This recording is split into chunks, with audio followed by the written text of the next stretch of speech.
The girl just stuck her head out the car window to get some fresh air, but before her brother could even warn her, a dead deer suddenly appeared right in the middle of the road. Her brother swerved the steering wheel hard, but that's when the unthinkable happened.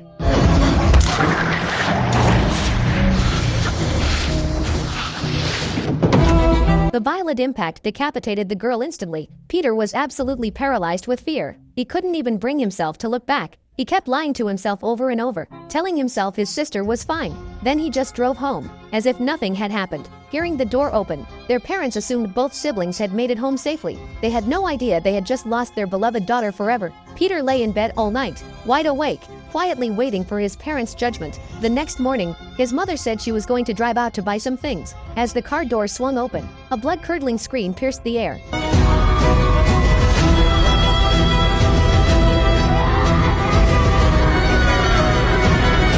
The camera cuts to reveal Charlie's mangled head lying on the roadside, already crawling with ants. Their daughter's death devastated the couple, and the events of that night became a nightmare Peter could never escape. From that point on, one strange thing after another kept haunting Peter. During class at school, Peter would often catch a glimpse of another version of himself in the mirror, flashing a spine-chilling smile back at him. At night when he tried to sleep, he'd see his dead sister standing at the foot of his bed, staring right at him.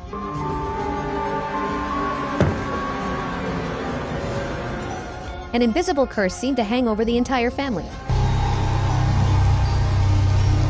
Little did they know, Charlie's death was no accident. It was an inevitable link in a chain of cause and effect. It all started a few days earlier, with the death of Peter's grandmother. The family held a grand funeral for her, but strangely, Annie didn't recognize a single one of the guests who came to pay their respects. These people all wore matching black clothes. Their faces showed no trace of grief. They just stared blankly ahead with hollow eyes. The family had always been distant from the grandmother. She was reclusive, eccentric, full of secrets no one knew about. She also had a circle of mysterious friends she never allowed Annie to meet. During the viewing of the body, Charlie kept staring at the necklace around her grandmother's neck. It bore a strange triangular symbol, like some kind of ancient totem. Just then, a strange man standing behind her cast a meaningful smile at Charlie, as if hinting at something. After the funeral, the family returned home in silence. The massive house was completely still. The suffocating atmosphere weighed on everyone. That night, Annie was sorting through her mother's belongings in the room, but just as she turned off the light to leave, she caught a glimpse of a figure standing in the dark corner out of the corner of her eye. Terrified, Annie quickly flipped the light back on, but there was nothing there. She chalked it up to grief-induced hallucinations and didn't think much of it, but she had no idea this was only the beginning of the nightmare. Far more terrifying things were yet to come. The next day, Charlie was in class at school. The classroom was perfectly quiet. Suddenly, a pigeon slammed into the classroom window with a dull, loud thud. All the students jumped in shock, but Charlie sat there expressionless, her eyes locked on the scissors on the teacher's desk, with a coldness in her gaze far beyond her years. After class, Charlie secretly picked up the dead pigeon. When no one was around, she took the scissors and cruelly snipped off the pigeon's head, then slipped it into her pocket. Meanwhile, Annie noticed that her mother's bedroom door had somehow been opened. On the floor was drawn a symbol identical to the one on her mother's necklace. She asked her husband if he'd been in the room, but he said no. So the couple locked the door again. Just then, her husband's phone rang. It was the cemetery staff calling to inform him that his mother-in-law's grave had been robbed the night before. The old woman's body had vanished without a trace, but fearing the news would upset Annie, he chose to keep it from her. What he didn't realize was that this well-intentioned lie would bring catastrophic consequences upon the entire family. Okay, well, I'm gonna go see a movie. Okay. To cope with the pain of losing her mother, Annie would go out every night under the pretense of watching a movie, but actually attended a support group for people who'd lost loved ones. The group met in a remote church. Everyone there had recently lost someone dear to them. They'd sit together in a circle, sharing their painful experiences, comforting one another, finding warmth in each other's company. At the support group, Annie finally revealed a secret she kept buried for years. Her family of origin was riddled with tragedy. Her father suffered from severe depression. He locked himself in his room, refused to eat or drink, and eventually starved to death. Her brother inherited the family's mental illness. At 16, he died in their mother's room, leaving behind a note saying his mother was the cause of all his suffering. After that, Annie cut off all contact with her mother. It wasn't until her mother fell seriously ill that Annie reluctantly took her back in to care for her. Annie had thought that once her mother passed, the nightmares would finally end, but she never imagined that the real nightmare was only just beginning. One evening, Peter came to his mother and said he wanted to drive to a classmate's party in a small town a few dozen miles away. He might be back late. Annie, worried he might drink and cause trouble, insisted he take his sister Charlie along so they could look out for each other. And it was precisely this party that cost Charlie her life. Losing two loved ones in such a short time plunged Annie into overwhelming grief. She could only fall asleep in the little wooden shed where Charlie used to spend her time. Hoping to move past the shadow of losing her daughter, Annie decided to attend the support group one more time. But just as she reached the door, a woman stopped her. Her name was Joan. She was also a member of the group. Not long ago, her son and grandson had both drowned. Their shared tragedy instantly brought the two women closer. A few days later, Annie ran into Joan at the supermarket. Joan was glowing with excitement. She grabbed Annie and told her she'd met a medium who performed a seance that actually let her see her dead grandson. Seeing Annie's skeptical expression, Joan insisted on bringing her home to witness it for herself. The ritual was surprisingly simple. In complete darkness, Joan placed her hand on an overturned glass and began summoning her grandson's spirit. Louis, are you here? It's Grandma. If you are here with us, please just try and slide the glass.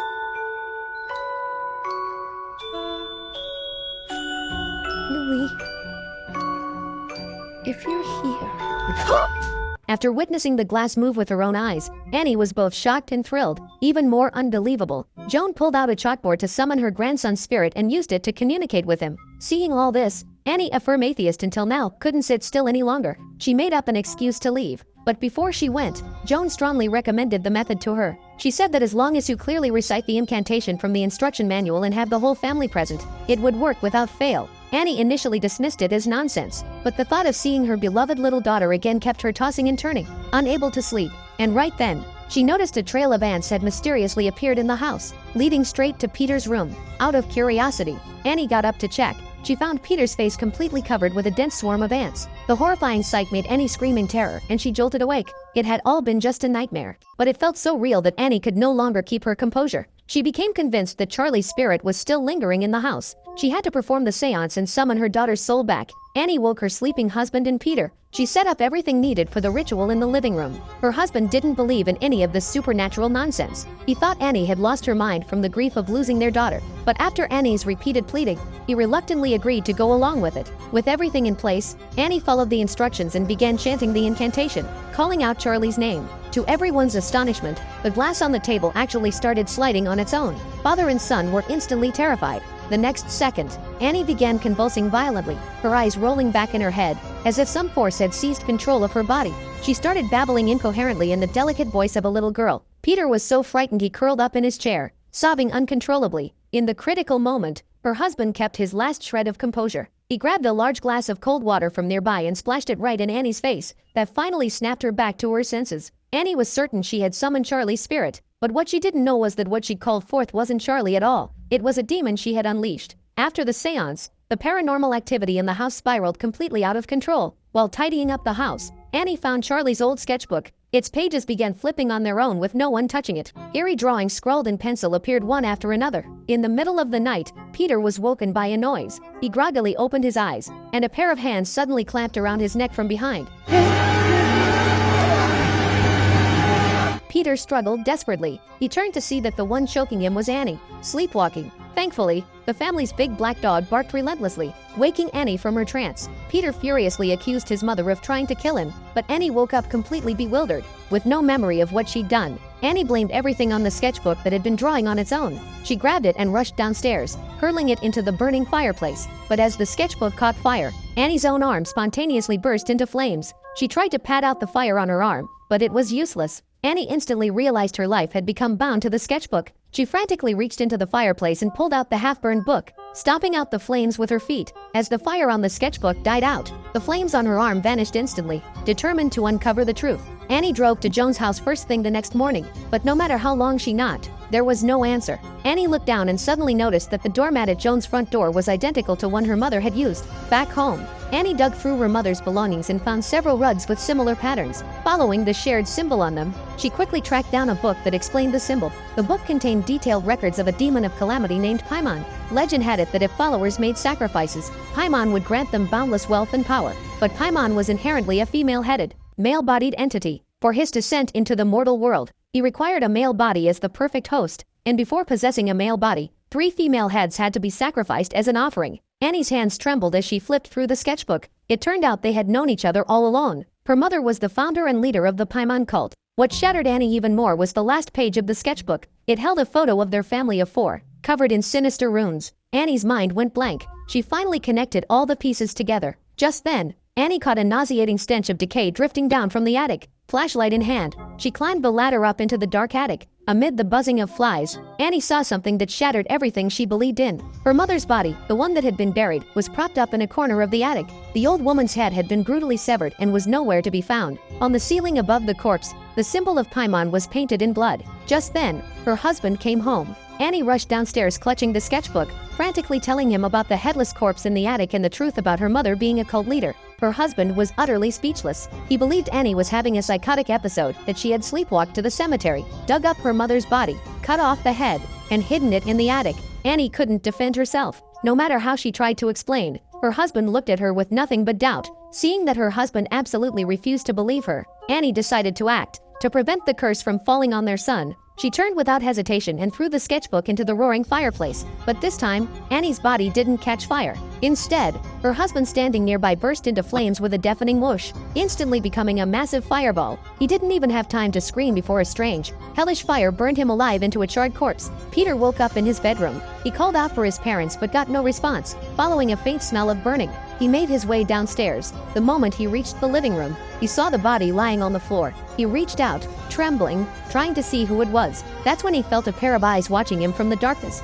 Peter turned his head. There was his mother Annie, clinging to the corner of the living room ceiling like a grotesque spider, her limbs twisted backward. Silently crouching there, Peter was scared out of his mind and bolted. The possessed Annie leaped down from the ceiling and chased after him at inhuman speed. Peter sprinted through the house and was finally cornered into the attic. He slammed the trapdoor shut and locked it tight. Outside, Annie pounded her forehead against the wooden door in a disturbing, rhythmic patterned bang, bang, bang like a woman possessed. Peter huddled in the corner of the attic, shaking violently. He looked around and realized the entire attic had been arranged into a ritual circle. His own photo sat right at the center. Even more terrifying, at some point, the banging had stopped. Peter cautiously turned his head. Somehow, Annie had gotten inside the attic. She was now hovering in midair, holding a sharp length of piano wire. This horrifying sight completely destroyed Peter's last shred of sanity. He let out a blood-curdling scream, smashed through the attic window, and threw himself out. He crashed hard onto the dirt below in the yard. After what felt like an eternity, a blue orb of light drifted out from the trees and slowly entered Peter's body. Then he rose to his feet, stiff and rigid. Paimon had finally claimed the body he had long desired. He climbed up to the treehouse. Inside, it was lavishly decorated like a temple. At the center stood a wooden sculpture draped in an ornate robe, and perched atop the sculpture was Charlie's decomposing head. Before the sculpture, the headless bodies of the grandmother and Annie knelt in eerie, contorted poses of worship. Joan stepped forward, holding a crown made of cardboard in both hands. She placed it reverently on Peter's head. With fervent devotion in her voice, she proclaimed his arrival. Bind all men to our will, as we have bound ourselves for now and ever to yours. Hail Paimon! Hail, hail, hail, hail.